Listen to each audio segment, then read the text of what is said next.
Muy buenas noches, mi nombre es Diego Arévalo y bienvenidos a Netflix, estudios bíblicos y algo más. La Biblia y la ciencia han permanecido en un constante divorcio, y mientras que expliquemos lo espiritual con la razón, pareciera que este divorcio seguirá. Escrito está, y lo vemos en 1 Corintios 2:16, ¿quién ha conocido la mente del Señor? Aquel que creó el cielo, la tierra, las aguas, el que ha construido y ha hecho este universo tan complejo. Pareciera que no podremos conocer todas las razones, todas las circunstancias que comprenden a este mundo, pero a través de la Biblia hemos encontrado que el Señor ya había plasmado muchas de sus ideas que hoy en día conocemos como leyes físicas, que hoy vamos a ver en esta primera temporada, las Sagradas Escrituras en el episodio cuarto. Recuerden que hoy vamos a hablar sobre la Biblia y la ciencia. Vamos a hablar sobre la ley de la gravedad, el ciclo hidrológico, la redondez de la tierra, la vida en la sangre y algo más. Recordemos que este mundo es muy complejo y para que alguien haga algo complejo necesitamos de un perfecto arquitecto. Saludamos a las personas que en este momento se conectan. Les pedimos el favor que por favor hagan sus preguntas, escríbanos desde qué ciudad o país se conectan. Recuerden que pueden hacer comentarios, saludos, preguntas sobre los temas que estamos viendo y si quieren de futuros para poderlos tratar más adelante. Saludamos nuevamente a todas las personas y vamos a hacer todo lo posible que en el transcurso de la transmisión contestemos estas preguntas. Bienvenido Oscar y Frey, ¿cómo están? ¿Cómo están? Buenas tardes a todas las personas que en este momento se están conectando y que quieren aprender un poco más de las escrituras. Estamos listos y preparados hoy para mostrar un tema muy interesante que es la Biblia versus la ciencia. Vamos a ver si realmente hay una inconsistencia con lo que dice la palabra de Dios, con lo que muestra la ciencia. O realmente será que la Biblia, Antes, lo que habla la ciencia, lo está también confirmando. Entonces, ese es el tema de hoy. Oscar, ¿cómo se encuentra el día de hoy? Oscar, está con el micrófono encendido. Para que encienda el micrófono, gracias. Buenas tardes a cada uno de ustedes. Dios les bendiga en esta tarde tan maravillosa. Pues sí, Freddy, vamos entonces a analizar este aspecto que es bien interesante con respecto a la ciencia y la Biblia. Entonces, bueno, quisiera invitarlos a cada uno de ustedes allí que tuviéramos una palabra de oración para comenzar este estudio. Diego, ¿nos regala la oración, por favor? misericordioso Padre que moras en las alturas de los cielos, te damos gracias por este maravilloso día que tú nos has dado. Permítenos, Señor, en esos momentos que nos reunimos con las personas que están conectadas en vivo, permite que tu Espíritu Santo permanezca en nosotros para que cada una de las ideas que vamos a plasmar en este momento sean dirigidas por ti, Señor, que no sean palabras de hombres, sino sean palabras tuyas. Bendícenos, guárdanos y todo esto te lo pido en el nombre de tu amado Jesús. Amén, amén, amén. Amén. Muchas gracias, Diego. Bueno, entonces vamos a comenzar analizando algunas frases célebres de algunos científicos reconocidos con respecto a Dios, porque es que muchas veces pensamos que la ciencia, todos los científicos están en contra de Dios y no es así. Vamos a ver, a analizar algunos científicos importantes aquí, a ver qué pensaban ellos de Dios. Y voy a comenzar con el primero que se llamaba Johannes Kepler. Johannes Kepler vivió entre el 1571 y el 1630 y fue uno de los mayores astrónomos de la historia. Miren lo que él dijo en una de sus tantas frases. Dios es grande, grande es su poder, infinita su sabiduría. Alábenle cielos y tierras, sol, luna y estrellas con su propio lenguaje. Mi Señor y mi Creador, la magnificencia de tus obras quisiera yo anunciar a los hombres en la medida en que mi limitada inteligencia puede comprenderla. Bonitas palabras de Johannes Kepler, ¿no? Con respecto a Dios, vemos que hay un científico allí que reconocía la preeminencia de nuestro Dios en su vida. Otro científico conocido, Copérnico, que vivió entre los años 1473 y 1543. Fue el fundador de la mundovisión moderna. Y mire las frases que Copérnico cita con respecto a Dios. ¿Quién, quien vive en íntimo contacto con el orden más consumado y la sabiduría divina, no se sentirá estimulado a las aspiraciones más sublimes? ¿Quién no adorará al arquitecto de todas estas cosas? Interesante con respecto a lo que presenta este hombre científico. Copérnico.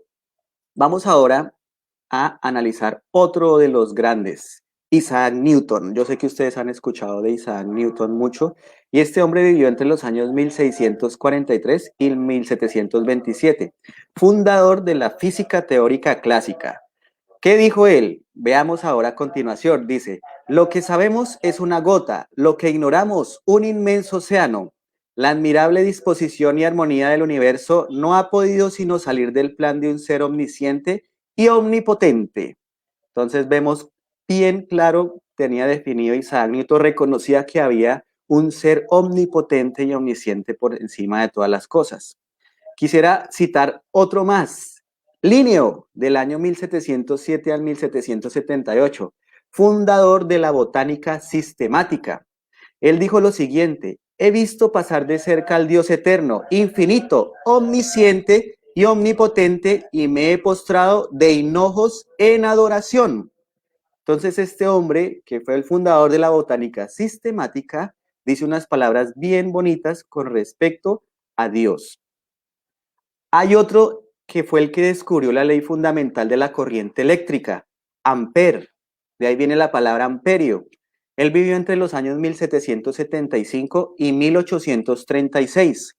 Dijo lo siguiente: cuán grande es Dios y nuestra ciencia una nonada.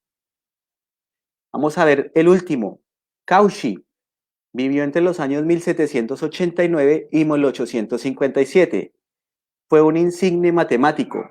Dijo lo siguiente: soy cristiano, o sea, creo en la divinidad de Cristo, como todos los grandes astrónomos, todos los grandes matemáticos del pasado.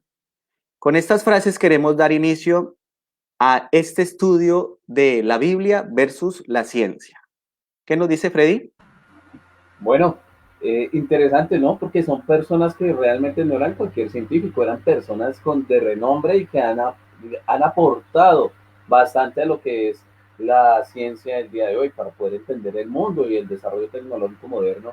Ha sido gracias a estos científicos maravillosos que hemos podido citar. Quiero empezar por uno de los que usted citaba, Oscar. Casualmente, Isaac Newton no solamente era físico, matemático, sino también fue teólogo. ¿Ustedes sabían?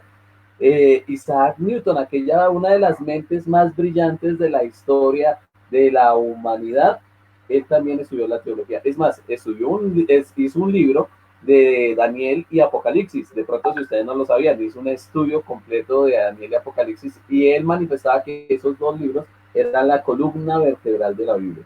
Y yo creo que no se equivoca, porque más adelante esperamos hacer un estudio bien profundo también de Daniel y Apocalipsis, que es fundamental para entender bien lo que nos dicen las escrituras.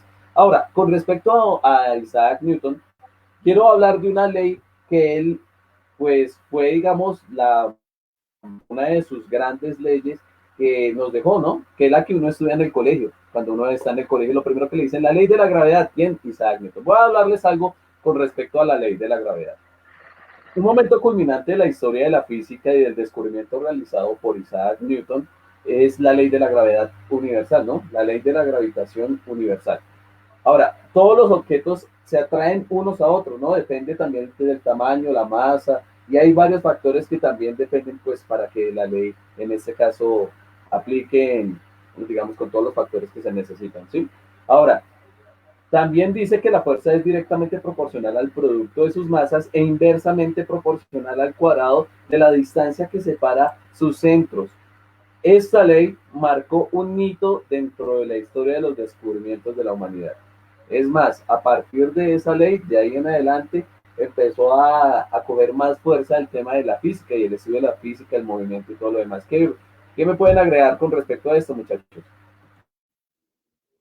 Yo creo que continúo con el tema, digamos que Isaac Newton, en base a los descubrimientos de Galileo Galilei, Johannes Kepler, Tycho Brahe y otros científicos que antecedieron deduce a la ley de la gravitación universal, contribuye grandemente a la física, ya que esta ley explica el movimiento permanente de los planetas alrededor del Sol.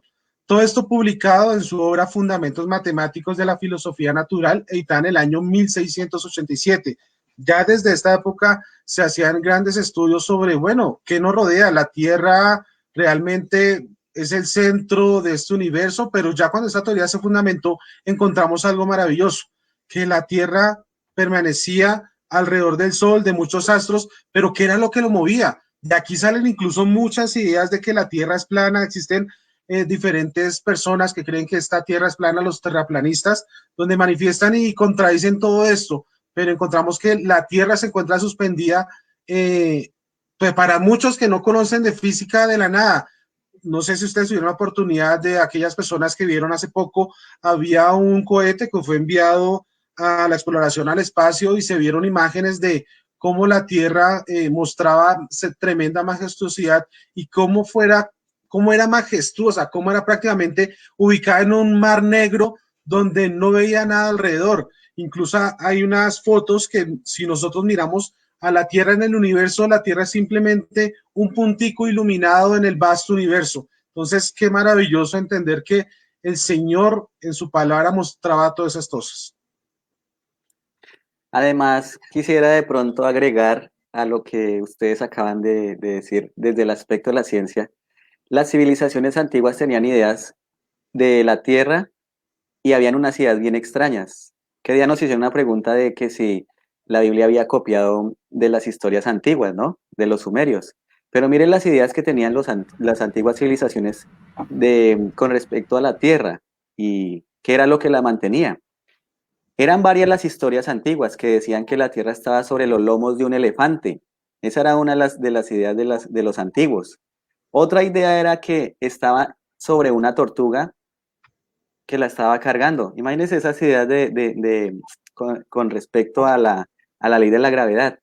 Y otros, como la filosofía griega, sostenían que la Tierra estaba sostenida sobre los brazos del gigantesco Atlas, uno de los tantos dioses del panteón griego. Entonces vemos cómo la ciencia las antiguas creencias tenían una idea de la Tierra, sobre qué estaba, qué era lo que la ayudaba a permanecer allí firme. Bueno, y de todo esto que hemos visto, que sí, efectivamente todo esto, sí, todas estas imágenes, un elefante, Atlas, realmente sí está sostenida la Tierra sobre esto, ¿no?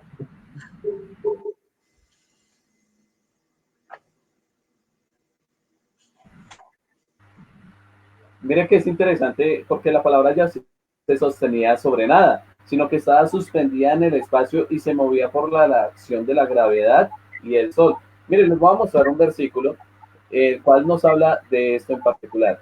Job 26:7 dice lo siguiente: Él extiende el norte sobre el vacío y cuelga la tierra sobre la nada. ¿Saben una cosa? Es interesante que solamente se llegó a descubrir que realmente la Tierra no sostenía sobre nada, pues existía la teoría de la gravedad y todo en torno a ella, de que todos los objetos eran atraídos y como les decía, la masa, pero Kepler, por ejemplo, hablando de las órbitas, y todos eran teorías, ¿no? Cuando ya el hombre logró salir del espacio, como lo estaba citando ahorita Oscar, si no estoy mal, hablando del SpaceX que se fue el sábado pasado que despegó, se veía la Tierra, ¿no? La majestad de la Tierra sobre un mar de nada, ¿no? Todo eso se da gracias a la gravedad. Si no existiera la ley universal de la gravedad y todo lo demás, no podríamos comprender esta fascinación. Y mire lo que dice Job, que la Tierra cuelga sobre la nada. ¿Qué piensan ustedes sobre eso, muchachos? No, esto es maravilloso. Digamos que si nosotros comparamos las fechas en que esta información se descubrió en la Biblia y cuando los científicos lo mostraron, vamos a encontrar que había una gran cantidad de años de diferencia donde se demostró esto. Recordemos que la ley de la gravedad fue, digamos, descubierta en el año 1687 después de Cristo, pero realmente en el libro de Job, lo acabamos de leer en Job 26:7, fue este libro escrito hace 1500 años antes de Cristo. O sea, de ese periodo, desde Job hasta que se escribió esto, pasaron 3187 años antes la Biblia había manifestado sobre la ley de la gravedad. O sea, esto es asombroso porque vemos fehacientemente estas pruebas, cómo el Señor en su palabra muestra muchas maravillas, no solo de su creación, sino del universo, de lo que realmente hoy en día nos rodea. Así es. Y analizando este tema de la ley de la gravedad, podemos notar que tanto la ciencia como otras civilizaciones anteriores a los relatos bíblicos, tanto los relatos anteriores a la Biblia no estaban realmente en lo que era, estaban errando al decir que sobre una tortuga o sobre Atlas. Sí, Y la ciencia viene a descubrir eso muchos años, como lo dijo aquí, lo planteó Diego, mucho tiempo después. Pero quisiera que pasáramos a otro aspecto, Bueno, y es, Oscar, antes de que pasemos a la siguiente, quiero saludar a todas las personas que se están conectando en este momento. Vamos a saludar a Emily Campos, Luz Marina Suárez, Cecilia Leguizamón, nos están diciendo que muchas bendiciones, que saludos hermanos. Andrés también nos está saludando, Jenny Suárez, Freddy Moreno dice un gran saludo desde Bogotá, Colombia. Y la hermana Graciela Ariza. Buenas tardes, hermanos. Dios les bendiga, les dé mucha sabiduría. Ahí les coloco el comentario de la hermana. Mi hermana, muchísimas gracias. Les pedimos a cada una de las personas que se han conectado con nosotros que por favor compartan esta información ahí en Facebook, envíeselo a otras personas de manera que nosotros podamos llegar y alcanzar a muchísimos más. Ahora sí, Oscar, puede continuar. bueno, les decía que ya para pasar a otro tema, ya vimos de la gravedad, ya entendimos que la Biblia era muy clara con este tema, ya estaba allí registrado en el libro de Job, pero ahora vamos a analizar ahora otro tema que la ciencia también validó, que ya la Biblia lo había dicho hace mucho tiempo, y es con respecto a la redondez de la Tierra. Pero antes de eso vamos a analizar lo siguiente. Dice, durante varios siglos se tuvo la idea equivocada de que la Tierra era ¿qué? Plana. Y que al final de la misma existía un borde y un abismo. ¿Ah? Eso era lo que se pensaba anteriormente. Y casi durante toda la Edad Media se creyó eso.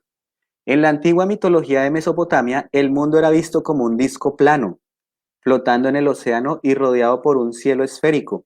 Y esto formó la premisa de los mapamundis antiguos, como los de Anaximandro y Hecateo de Mileto. Otras especulaciones sobre la forma del mundo incluyen un zigurat de 7 niveles o montañas mágicas, al que se alude en el Avesta y otros escritos antiguos, que eran persas. También algunos de esos escritos decían que era una rueda o un tazón plano con 4 esquinas mencionados en el Rig Veda. Entonces estos escritos hablan con respecto a la redondez de la Tierra, pero la hablan desde otro punto de vista, no lo como la ciencia lo vino a validar, ni como estaba en la Biblia, sino que vemos escritos antiguos que también se equivocaron en este asunto. Exactamente. Yo les voy a comentar algo adicional a todo esto. Mire, una demostración práctica de, digamos, de que la Tierra realmente es redonda o que es en forma de esfera, se logró mediante la circunnavegación de Magallanes y Juan Esteban Elcano, ¿no? Ellos al recorrer con el barco cada vez iban avanzando a territorios desconocidos y eso les fue quitando la idea de que la Tierra era plana, ¿no? Porque la mayoría de los mapamundis tenían esa concepción de que al fin había una parte que era el fin del mar y que había un gran abismo. Pero a medida que ellos fueron embarcándose y avanzando cada vez más sobre el mar, fueron descubriendo que efectivamente no era el fin, sino que seguían continuando y iban a llegar a un punto. Mire, en el segundo viaje de Colón pudo observar el elipsis lunar el 14 y el 15 de septiembre del 1494 y comparando sus horas del comienzo y con las registradas en Cádiz y San Vicente de Portugal, certificó efectivamente pues, la esfericidad de la Tierra. Entonces es muy importante, ¿no? Porque no solamente podemos ver que fue a través de teorías como anteriormente lo habíamos visto con Isaac Newton, sino que también fue con comprobación científica y en este caso, navegando alrededor del mar, fue una comprobación científica de que efectivamente la Tierra era redonda. La Biblia y la redondez de la Tierra encontramos un versículo muy importante que lo encontramos en Isaías 40:22. Para aquellas personas que tengan su Biblia y verifiquen que efectivamente esto sea cierto, dice, Él está sentado sobre el círculo de la tierra, cuyos moradores son como langostas. Él extiende los cielos como una cortina, los despliega como una tienda para morar.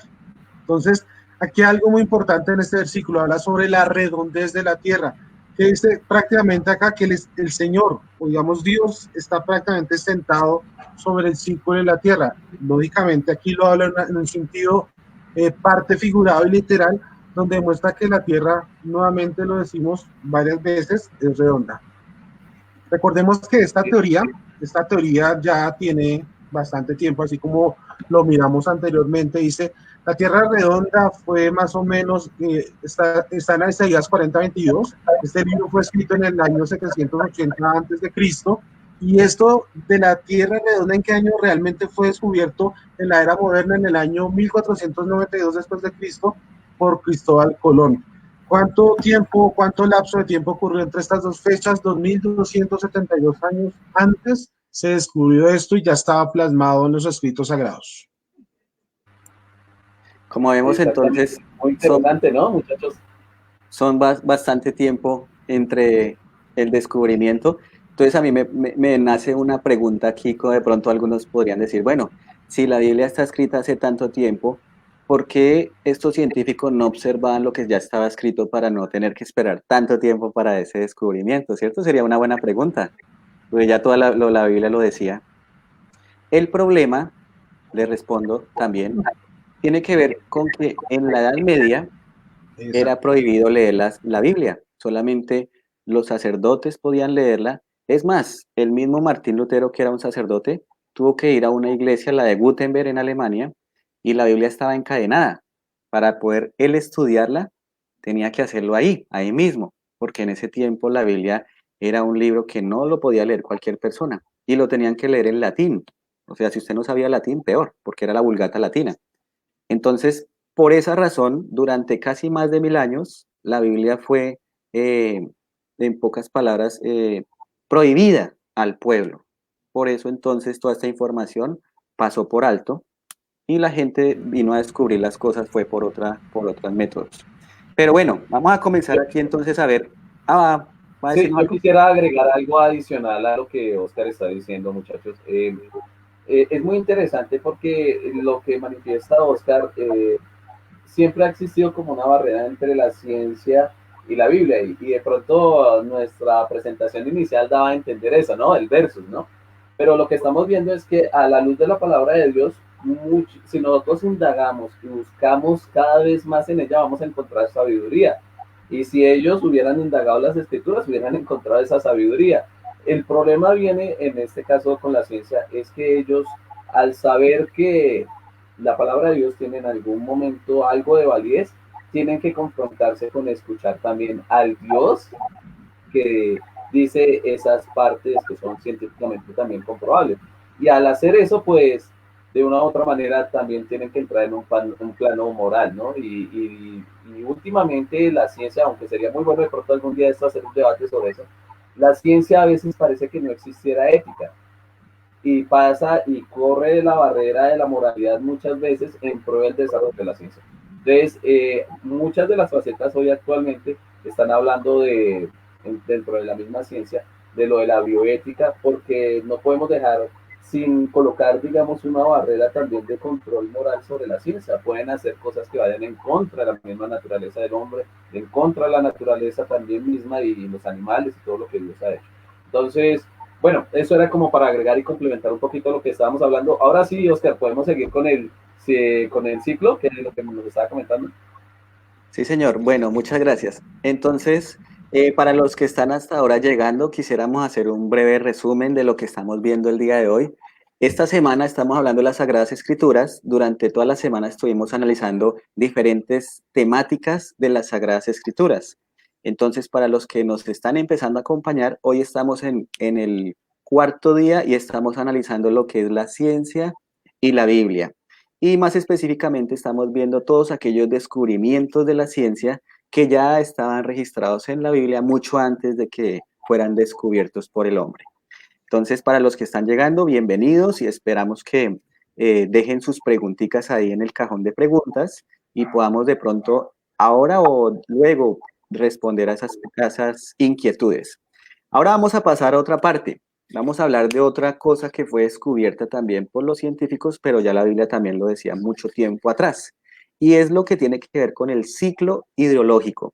Para los que no saben qué es el ciclo hidrológico, es como el agua viene de las nubes, llega a los ríos, va a los océanos, se evapora y ese proceso, ese ciclo que se repite y se repite y es algo que se vino a descubrir hasta no hace mucho.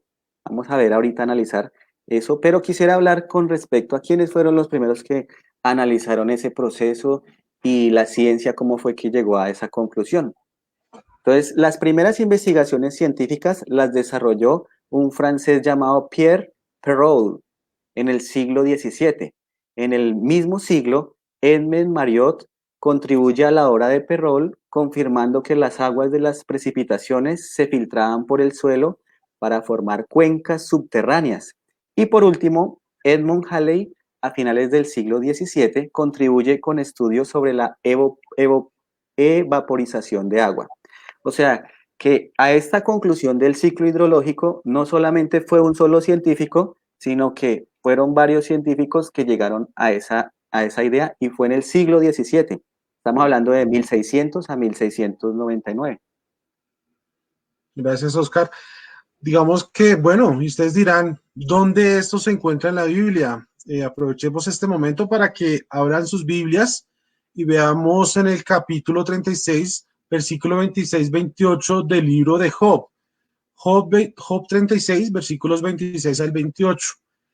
Dice, escrito está, he aquí Dios es grande y nosotros no le conocemos, ni se puede seguir la huella de sus años. Él atrae las gotas de las aguas al transformarse el vapor en lluvia, la cual destila las nubes, goteando en abundancia sobre los hombres. En este pequeño versículo prácticamente vemos cómo es la explicación del ciclo hidrológico. Es maravilloso, es como lo decía hace poco Oscar y Freddy, tristemente en la Edad Media, en ese periodo oscuro donde prácticamente el mundo no avanzó, todas estas joyas, todos estos temas no se pudieron ver. Yo creo que si el hombre hubiese podido estudiar ferviente de una manera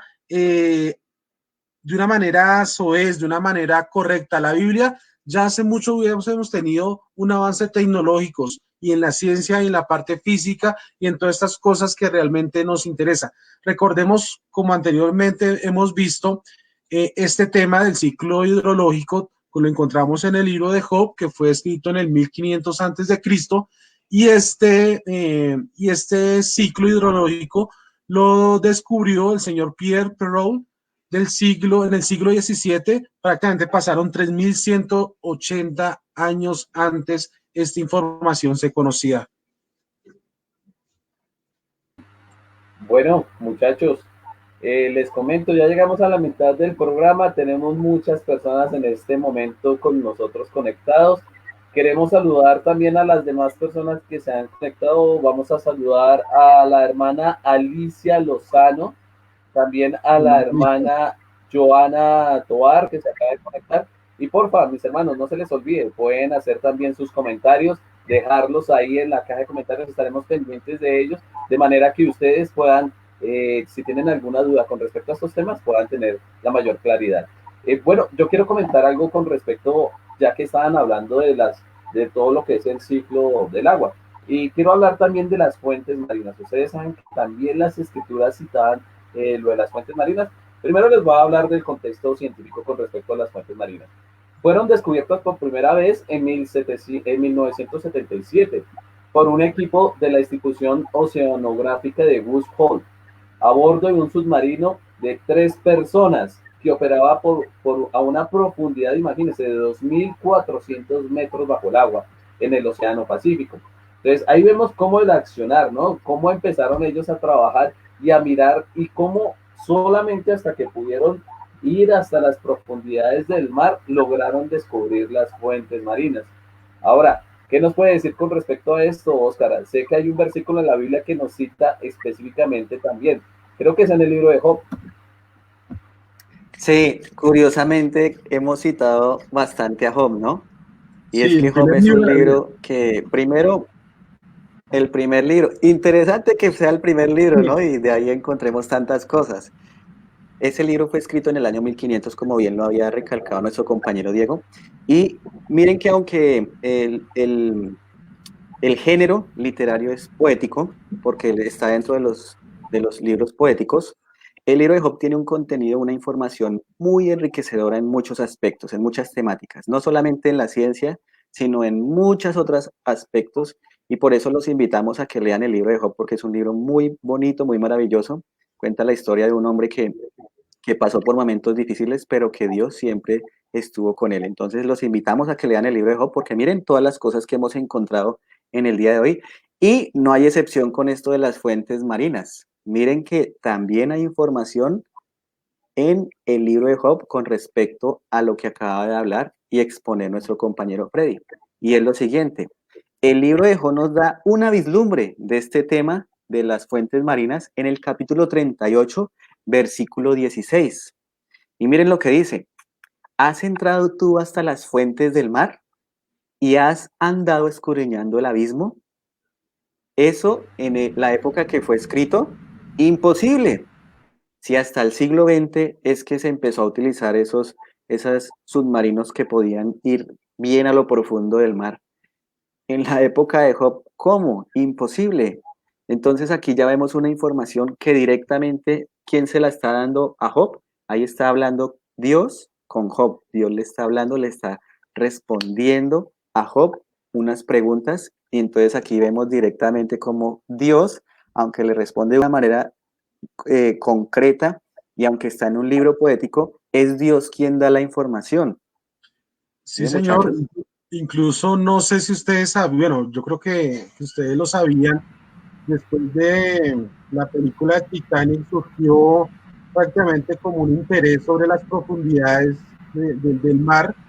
Y pues sabemos nosotros que hoy en día conocemos más de la Tierra, del universo, pero de las profundidades del mar se conoce muy poco. Cada vez vemos animales nuevos. Imagínense animales que puedan soportar esa presión tan grande. Deben ser gigantescos, deben ser bestias submarinas que muchos de pronto no veremos en esta vida, pero estaremos seguros que el Señor en algún momento nos mostrará esas maravillas. eh, eh, el mar guarda muchos secretos que hoy en día el ser humano no ha podido descubrir, pero ya en esos momentos la Biblia había hablado de estas circunstancias, de este lugar que para muchos es un misterio. Sí, es así. Bueno, ahora vamos a otra parte que es muy interesante. Ya hemos abarcado diferentes ramas de la ciencia, ¿no? Pasamos por todo lo que fue la física, pasamos ahora por todo lo del tema de la ciencia, de la biología, pero también quiero que miremos también en el aspecto humano, lo que vendría a ser también con el ser y todos los seres creados. Miren lo que dice la ciencia con respecto a lo siguiente. Ustedes sabían que hasta hace no mucho descubrieron que en la sangre estaba la vida. Mire lo que descubrió la ciencia. Dice, la ciencia médica ha avanzado mucho. ¿Sabías que antes los doctores pensaban que cuando alguien estaba enfermo se debía a que tal persona tenía un desequilibrio de humores en su cuerpo? Este pensamiento, que es lo que le estamos citando, se remonta hasta los médicos y filósofos griegos y romanos antiguos como Hipócrates y luego Galeno. Pensaban que cada persona tenía un balance en su cuerpo y cuatro humores, el humor negro, el humor amarillo, la flema y la sangre, ¿no? Y según estos hombres, si una persona tenía demasiado o muy poco de uno o de estos humores, llegaba a enfermarse.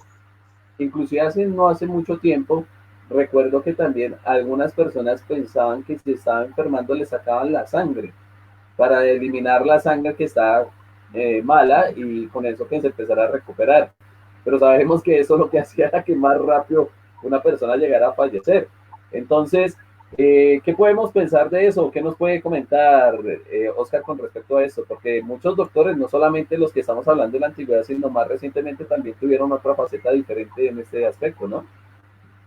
Sí, miren que el conocimiento, no solamente la ciencia y de otros aspectos, ha venido en ese proceso de desarrollo y la ciencia antes era, como usted lo acaba de expresar, antes era algo de pronto ignorante en ese sentido. Como usted acaba de decir, hacían algo que era la sangría y era que sí, le sacaban le sacaban sangre a las personas cuando se enfermaban y pues es algo que es ilógico pensar que sacándole la sangre a alguien se vaya a mejorar. Entonces, para los que aquí acabo de ver unos comentarios bien interesantes, me gustaría de pronto dejarles claro con estas temáticas.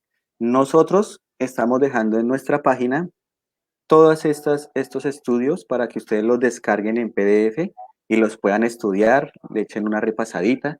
Entonces, todo este estudio no solamente va a estar aquí dado en palabras por nosotros, sino que están en PDF ahí en nuestra página para que nos visiten y les den like a nuestras publicaciones.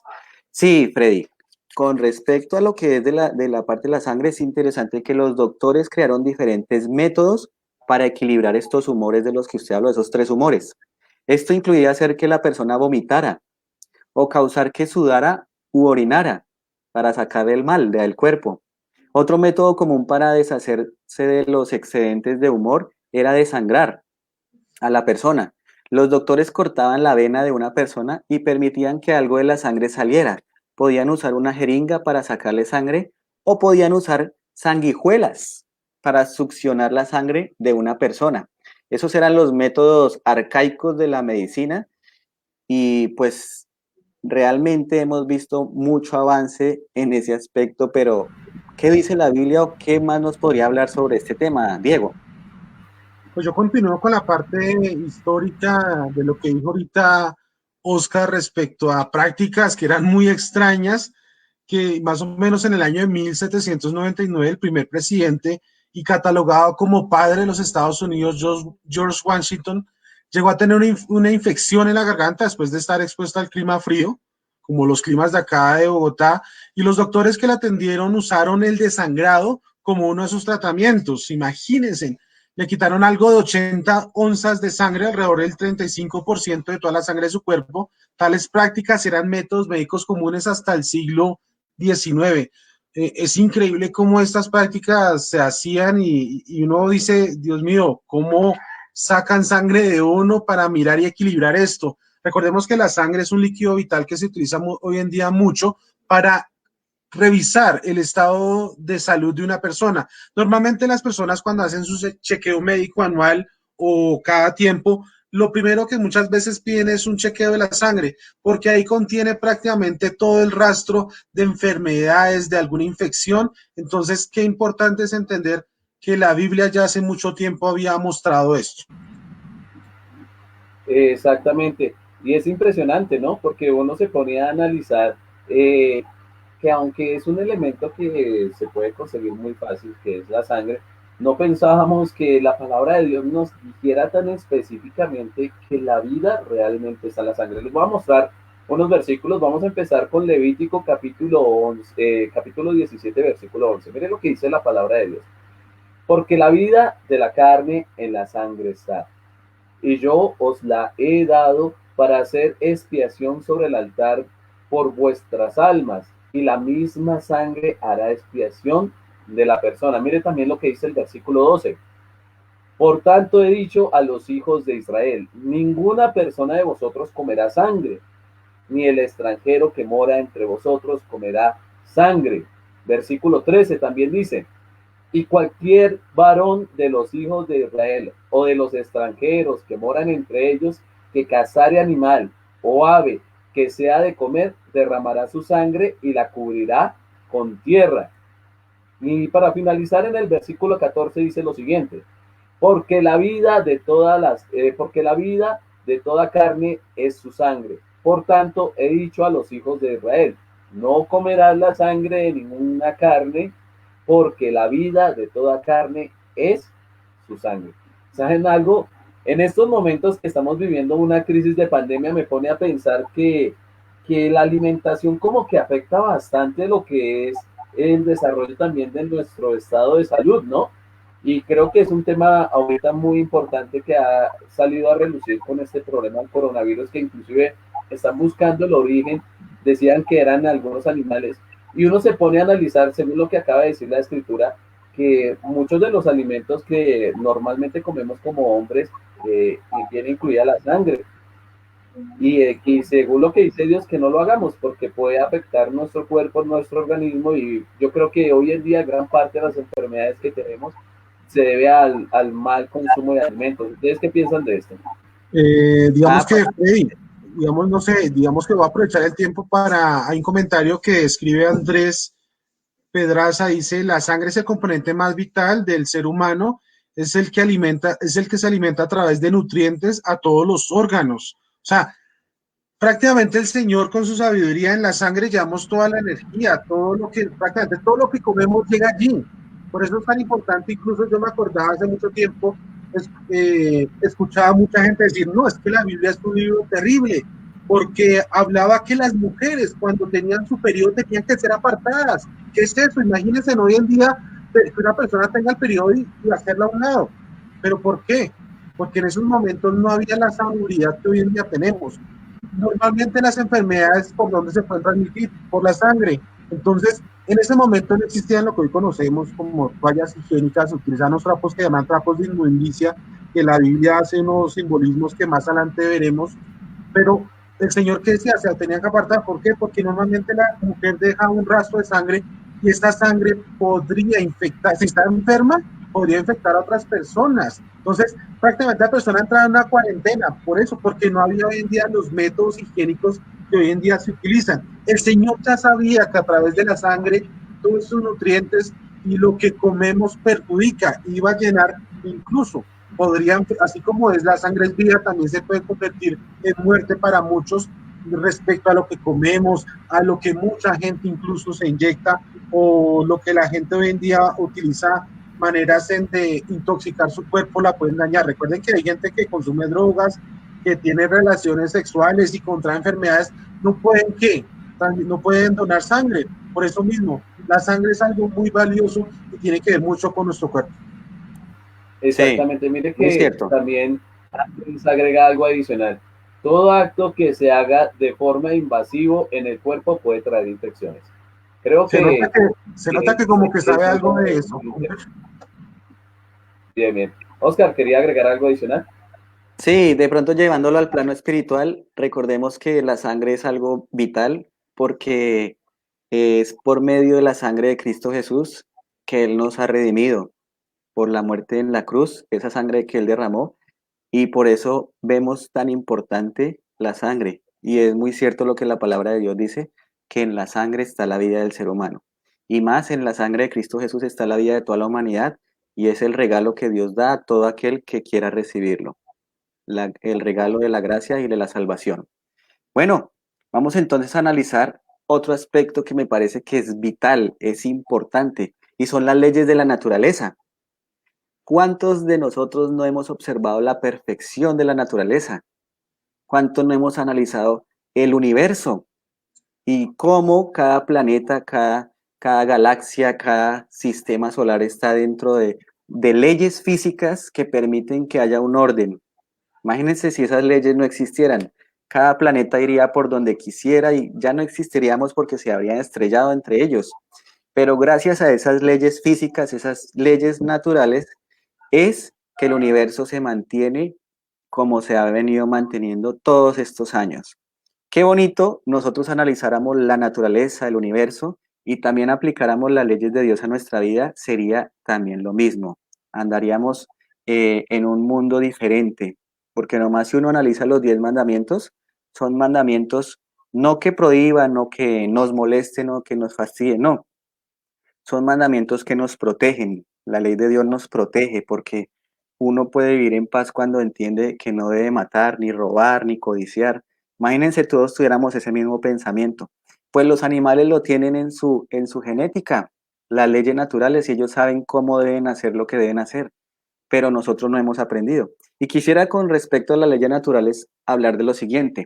El universo y la naturaleza funcionan con una serie de leyes establecidas que se cumplen de manera rigurosa todos los días.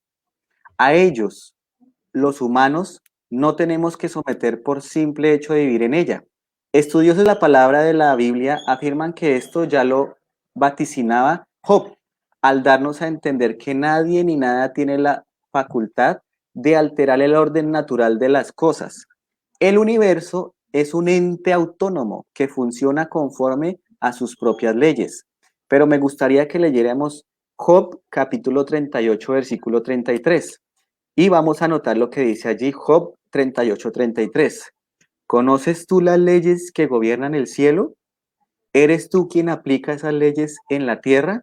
Recordemos que esas son palabras de quién? Directamente de Dios. Ahí le está respondiendo y haciéndole preguntas a Job. Entonces, ¿alguien de pronto de los de aquí del grupo quiere agregar algo a lo Sí, leído, a lo hablado? sí, digamos que las leyes tienen una explicación y, digamos, su violación en la misma naturaleza que implica un desorden, un caos. Uno muchas veces escuchamos que la Tierra, ¿por qué se encuentra en esa distancia entre el Sol y otros planetas? Porque si se recorriera unos metros, unos milímetros, prácticamente entraría mucho calor y si prácticamente se aleja del Sol, tendríamos frío constante. Entonces, las leyes son tan perfectas que mire que sin querer nosotros nos damos cuenta que si una ley de estas se rompe, ¿qué pasaría en este mundo? Prácticamente un caos.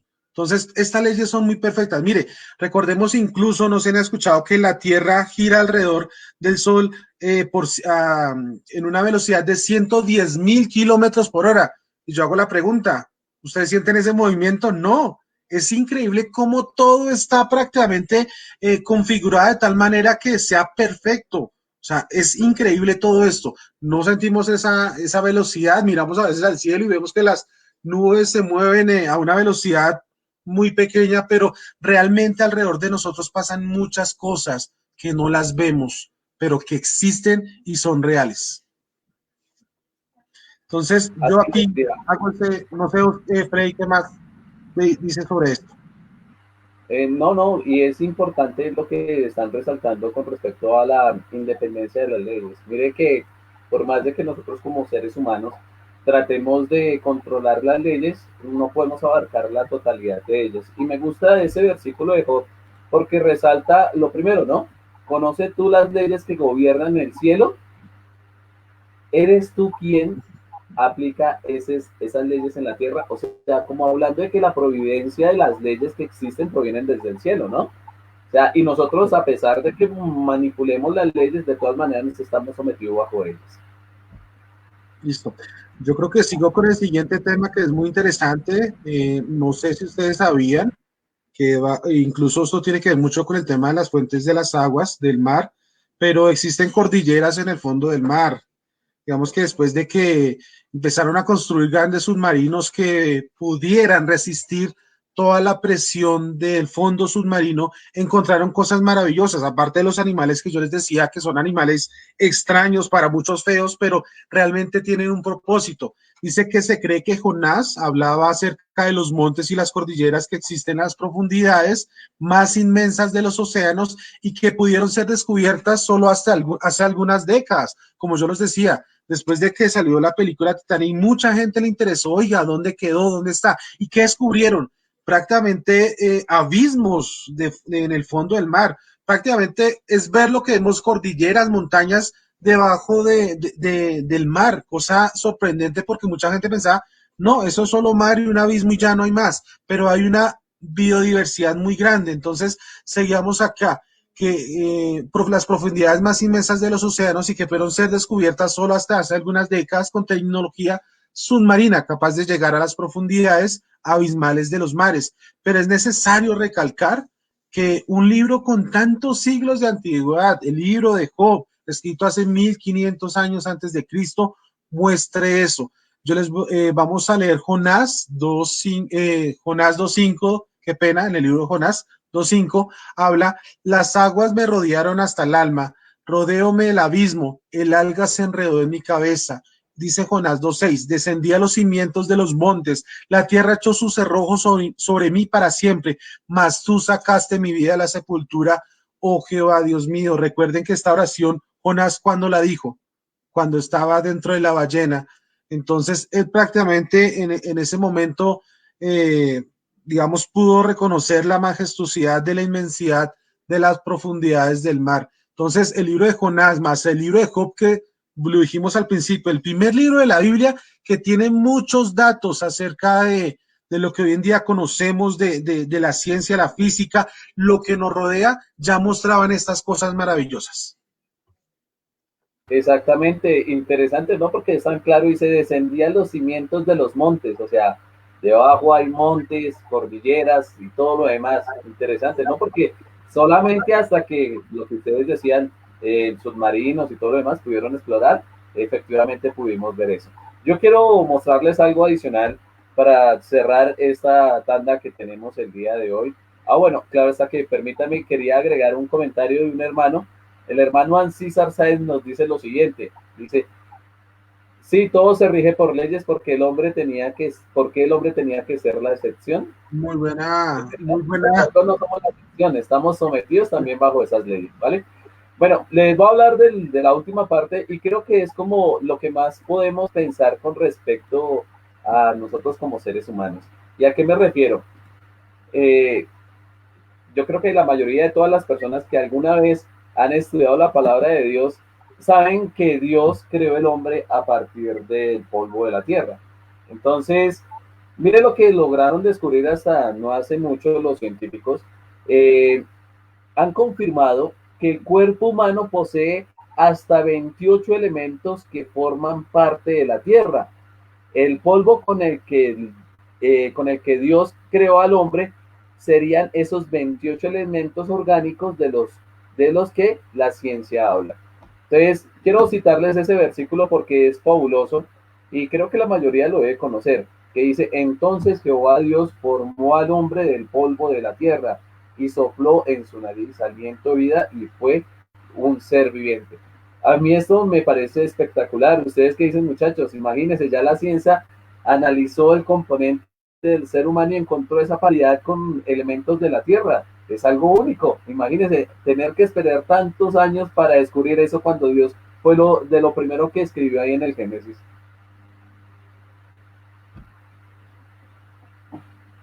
Diego, tiene el micrófono cerrado. Señor, muchas gracias por recordármelo. Sí, digamos que es muy curioso que mucha gente dice, venga, pero ¿cómo es posible que el ser humano esté hecho de polvo? La misma ciencia descubrió que la misma Tierra tiene muchos componentes que nosotros, o sea, la gente, todo el que vemos contiene en su cuerpo. Entonces, qué maravilloso es entender esto. O sea, si nosotros le damos a la Biblia, no solo le damos un raciocinio, un estudio juicioso, comprenderemos muchas cosas maravillosas que encierra este maravilloso libro. Yo creo que... Sí, señor. Señor. Ustedes, compañeros, antes de que terminemos con el día de hoy, quisiera, porque hoy han estado muy activos los comentarios y quisiera agregar uno acá. Mire lo que dice Emily Campos también, dice, es increíble la sabiduría del Señor para crear todo lo que conocemos y nuestra mente no tiene capacidad para comprender todas estas maravillas. Interesante, ¿no? Y nos gusta que sigan participando, todas las preguntas que tengan, háganlas. Este es un espacio creado para ustedes. Oscar, ¿tiene algo que agregar a este momento? Sí, bueno, la verdad es que la ciencia no está peleada con la Biblia, solamente que se retrasa la información porque no leen primero en la Biblia. Es lo único. Porque miren, voy a citar los últimos dos científicos que algunos pensarán que son ateos, pero miren lo que dijeron ellos mismos con respecto a Dios. Y voy a citar al padre de la evolución, Darwin. Darwin dijo lo siguiente: jamás he negado la existencia de Dios. Pienso que la teoría de la evolución es totalmente compatible con la fe en Dios. El argumento máximo de la existencia de Dios me parece la imposibilidad de demostrar y comprender que el universo inmenso, sublime sobre toda medida, y el hombre hayan sido frutos del azar. Entonces él tenía muy claro que Dios es real, todo no podía ser por el azar, las cosas no pueden ser por el azar. Y el último científico que también era creyente, fue el inventor más fecundo de nuestra historia de la humanidad, Tomás Alva Edison. Él dice lo siguiente: mi máximo respeto y mi máxima admiración a todos los ingenieros, especialmente al mayor de todos ellos, Dios. Entonces aquí nosotros podemos ver que la ciencia no está peleando con la religión. Algunos hombres quieren de pronto echar por tierra las verdades de Dios, pero en ningún momento podemos pensar que estén. Antes, cuando analizamos bien, vemos cómo se valida y la Biblia realmente tenía la verdad. Y vemos también, con respecto a lo que hemos venido viendo esta semana, que están otras ciencias del saber y está la palabra de Dios, que ha tenido más valor, más vigencia durante tanto tiempo, así que yo creo que eso podría dejarnos una bonita reflexión, ¿no, Diego? Sí, digamos que ya finalizando y terminar este hermoso estudio, y lo decía Oscar, sí, y lo decía yo al principio también, pareciera que hay un divorcio que en cualquier momento ya termina esa relación, pero recordemos que si estos dos momentos, la ciencia y la Biblia, si los que estudian todos estos fenómenos, los que estudian la ciencia, lo hagan con un corazón humilde, con un corazón deseoso de saber más, encontrarán que en la Biblia hay muchas cosas maravillosas y no habrá lo que pareciera ser un divorcio, sino un matrimonio donde encontremos que se entienden, se comprenden, que es lo que un matrimonio debería ser así. Yo creo que para terminar voy a citar unas palabras que están en el libro de Eclesiastés, capítulo 1, del 9, lo voy a leer, dice, lo que ya ha acontecido volverá a acontecer, lo que ya se ha hecho se volverá a hacer, y no hay nada nuevo bajo el sol. Hay quien llega a decir, mira que esto sí es una novedad, pero eso ya existía desde siempre, entre aquellos que nos predecidieron. Entonces, encontremos algo muy maravilloso. A veces pensamos que la ciencia ha descubierto muchas cosas, pero ya muchas cosas se encontraban en la palabra de Dios. ¿Qué ha pasado? Lo decía al principio y dentro del estudio Oscar y Frey. Llega un momento oscuro en el mundo donde la Biblia no podía ser consultada y el que la consultaba pues resultaba muerto, quemado en una hoguera, era llevarlo a leones, pero muchas cosas que hoy en día conocemos como novedades, la misma Biblia lo dice, ya no hay nada nuevo bajo el sol.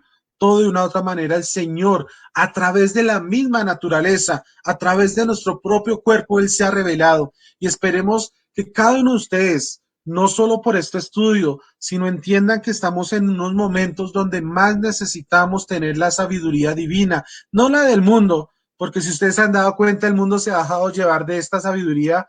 ¿Y qué tenemos? Enfermedades, encontramos uno de los países más civilizados en estos momentos en una crisis política y económica nunca antes vista. Vemos cosas que el ser humano se ha dejado llevar de los sentimientos, de lo conoce y que nos ha llevado prácticamente a una decadencia no solo social, política, sino también moral. Lo decía que un comentario lo hizo un hermano, dijo, todo está gobernado por unas leyes. ¿Y por qué suena egoísta decir que incluso el hombre está gobernado por unas leyes? Porque si no cumpliéramos esas leyes, ¿qué pasaría? Si nosotros no cumplimos una ley del mundo, si en esos momentos alguien saliera y matara a alguien, ¿dónde estaría? En la cárcel. Por eso recordemos que hay una ley de la libertad y esperemos que todas estas cosas que hemos descubierto a través de la palabra hagan algo en sus corazones para que entendamos que necesitamos tener un cambio y ese cambio lo vamos a tener en la palabra de Dios. El mundo se divide en dos, antes y después de Cristo. Esperamos que también su vida se divida antes y después de conocer a Jesucristo. Que el Señor los bendiga y le voy a pedir el favor a Freddy que nos regale una oración para terminar. Claro que sí. Antes de terminar el día de hoy, no se les olviden, este espacio fue creado especialmente para ustedes. Están cordialmente invitados también el día de mañana a 6 de la tarde. Vamos a finalizar esta primera temporada con lo que fue el estudio de las escrituras. Ya para la siguiente semana estaremos arrancando con otro tema. Mañana les estaremos comentando sobre qué se va a tratar este tema. Y bueno, no se les olvide darle la página de Netflix en Facebook, darle seguir y también compartir, de manera que podamos llegar a más personas que quieran afirmarse en esto que es lo maravilloso que es la palabra de Dios. Entonces, los invito a cada uno de ustedes que se encuentran allá y también a mis compañeros aquí a que cerremos los ojos y clamemos al Dios del cielo. Padre Santo, Señor Todopoderoso y Señor Jesucristo, estamos felices, Padre. Hemos abierto tu palabra y hemos afirmado también a través de tus escritos lo que la ciencia ha demostrado también, Señor. Estamos cada día buscándote a ti, Señor, para que nuestra fe, nuestra esperanza, nuestros ánimos, nuestros caracteres y todo lo que tenemos que hacer para andar en un camino de seguridad, estén guiados por tu Espíritu. Ayúdanos, danos bendición en este momento a todas las personas que se conectaron y también, Padre, prospéralos en todo lo que requieran en sus vidas. En tu nombre, Señor Jesús, lo pedimos todo. Amén, amén, amén. Amén. El Señor Bueno, nos bendiga. compañeros, Muchas gracias a todos. Un Nos abrazo. esperamos mañana. Mañana métodos de interpretación. Muy bien. bueno, hasta Chao. mañana. Dios los bendiga. Chao.